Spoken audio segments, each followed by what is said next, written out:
17 বছরে পেশিবাদের বিরুদ্ধে রাজপথে লড়াই করে 2024 সালের 5 অক্টোবর 5 আগস্টে পেশিবাদের পলায়নের মধ্য দিয়ে আশা করেছিলাম সন্ত্রাসের বিরুদ্ধে আর কোনো মিছিল করতে হবে না, কিন্তু দুর্ভাগ্যজনকভাবে আমরা লক্ষ্য করছি সেই পেশিবাদ পালিয়ে গেলে নব্য পেশিবাদের জন্ম হচ্ছে। যারা কোরআনের প্রোগ্রামে হামলা করে তাদেরকে দেশের মানুষ প্রতিহত করবে। আপনারা স্পষ্ট করে বলে দিয়েছেন শরী আইনে আপনারা বিশ্বাস করেন না। আপনাদের চরিত্র আমরা বুঝে গিয়েছি। আপনাদের টার্গেট দেশের মানুষ জেনে ফেলেছে। আর সেই কারণে আগামী নির্বাচনে আপনাদেরকে বয়কট করার যে সিদ্ধান্ত জনগণ নিয়েছে, আপনারা সেই সিদ্ধান্তের বিরুদ্ধে এখন আপনারা সংগ্রামে নেমেছেন। আমরা স্পষ্ট করে বলতে চাই, দেশের সংগ্রামী মানুষের বিরুদ্ধে নেমে অতীতে কেউ জয় হয়নি, বর্তমানে কেউ জয় হবে না, ভবিষ্যতে পার পেতে পারবে না।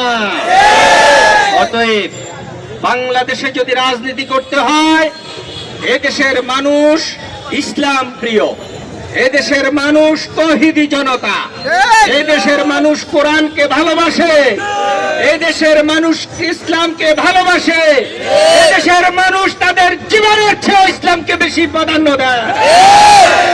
অতএব কোরআনের বিরুদ্ধে, ইসলামের বিরুদ্ধে, ইসলামী শরিয়ার বিরুদ্ধে অবস্থান নিয়ে আপনারা গণদুশমনে পরিণত হবে।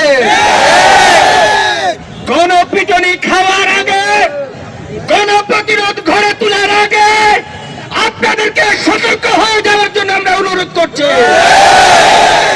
না হয় পালানোর জায়গা পাবেন না। কারো মামার বাড়ি ছিল, কারো খালার বাড়ি খালুর বাড়ি ছিল, কারো পরকীয়া প্রেমিক ছিল, তারা পালিয়ে গেছে, বুঝতে পারবেন না। আপনারা সতর্ক হয়ে যান, না হয় বঙ্গোপসাগরে জাম দেওয়ার জন্য তৈরি থাকে। সংগ্রামী ছাত্র জনতা, আগামী দিনে কেউ যদি ইসলামের বিরুদ্ধে, কোরআনের বিরুদ্ধে, রাসূলের বিরুদ্ধে, আমাদের ধর্মীয় বিশ্বাসের বিরুদ্ধে কেউ কোন অবস্থান নেয়, কোন রকমের ষড়যন্ত্র করে, আমরা কি মেনে নেব? আমরা সম্মিলিতভাবে প্রতিরোধ করব। প্রতিরোধে তারা লেজ গুটিয়ে পালিয়ে যাবে। সেই দিনের আন্দোলনের সংগ্রামের সাথী হওয়ার উদাত্ত আহ্বান রেখে বক্তব্য এখানে শেষ করছে। আল্লাহ হাফেজ। বাংলাদেশ জিন্দাবাদ। ইসলামী ছাত্র শিবির জিন্দাবাদ।